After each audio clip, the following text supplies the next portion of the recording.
Welcome to Eternal Elements Learning Podcast, brought to you by Atyasa Online. These podcasts are a part of the audio certificate programs on Atyasa Online.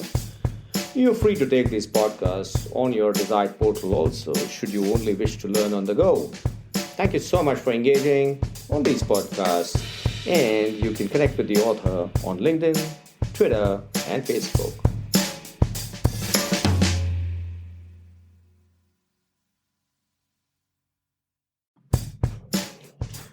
Hi, this is Niket Karajagi from Eternal Elements, brought to you by Atyasa Online. We are discussing international business.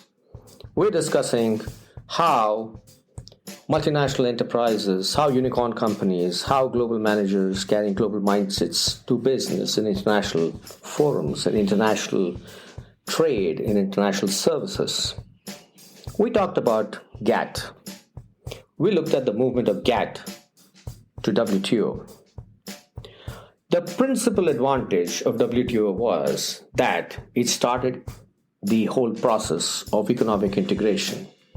Because member countries came together, they negotiated a whole lot of agreements. These agreements, under the most favored nations, started moving across various nations and various member countries.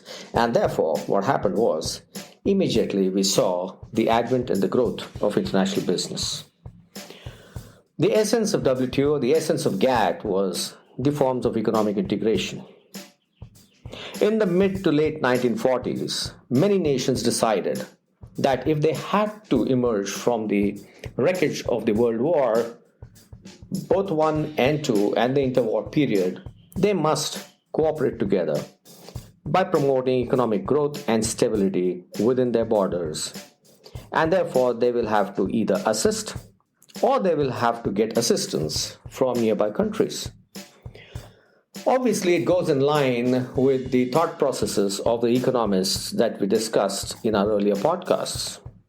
So what are the different kinds of economic integrations that we must, as business managers who are in the international domain, look at? We must look at the first aspect of global integration. Now, what is global integration? It's about countries from all over the world decide to come together and cooperate through the international organization of World Trade Organization, or WTO. So global integration is the first form of economic integration. The second form of economic integration is bilateral integration. Two countries decide to cooperate more closely together. And what do?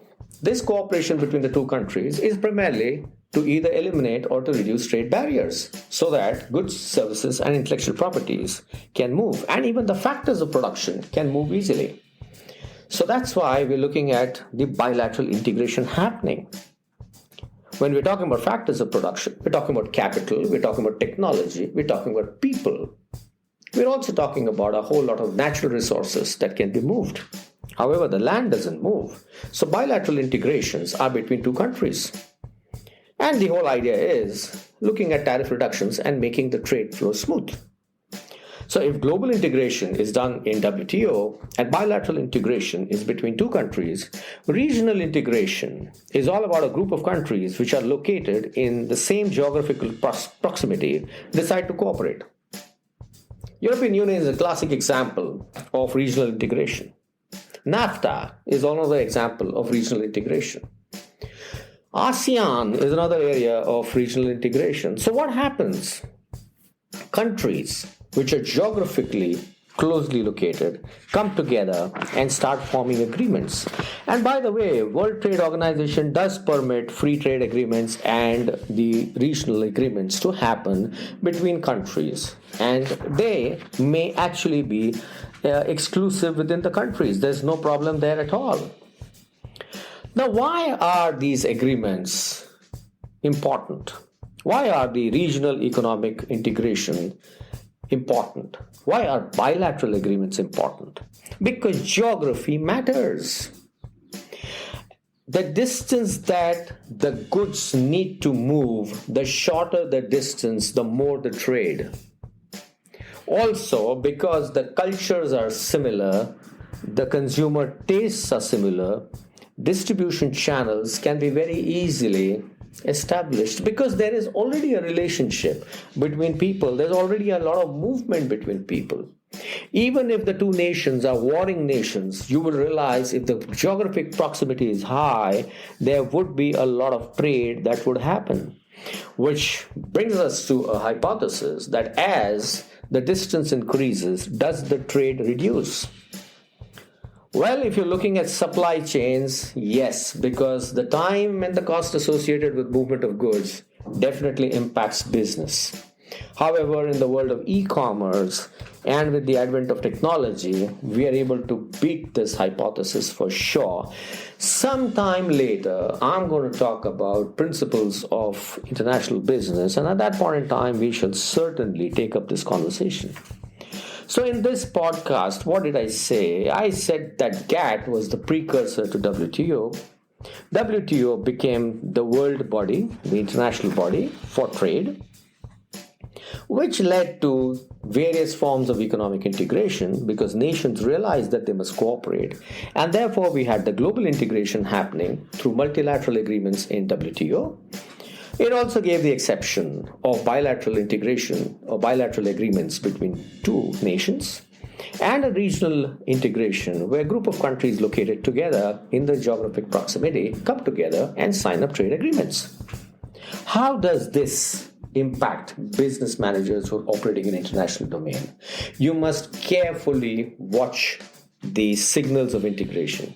You must forecast what integration is going to be doing to international business.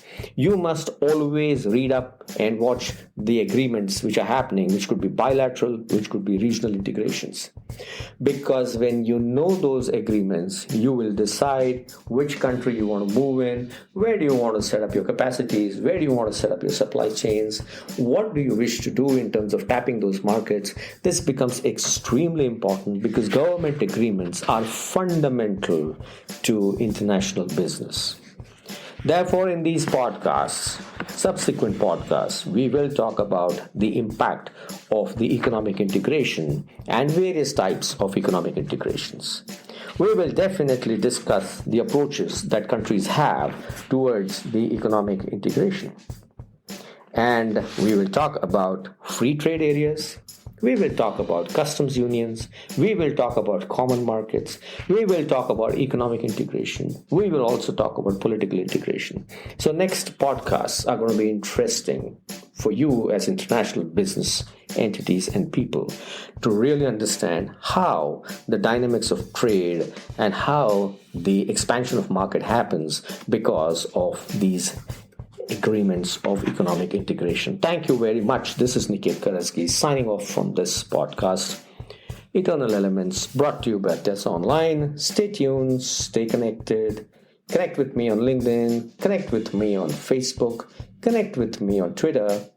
And if you're on Clubhouse, please do connect with me there because I will be talking about a whole lot of maverick conversations on global businesses. Thank you so much. See you in the next podcast.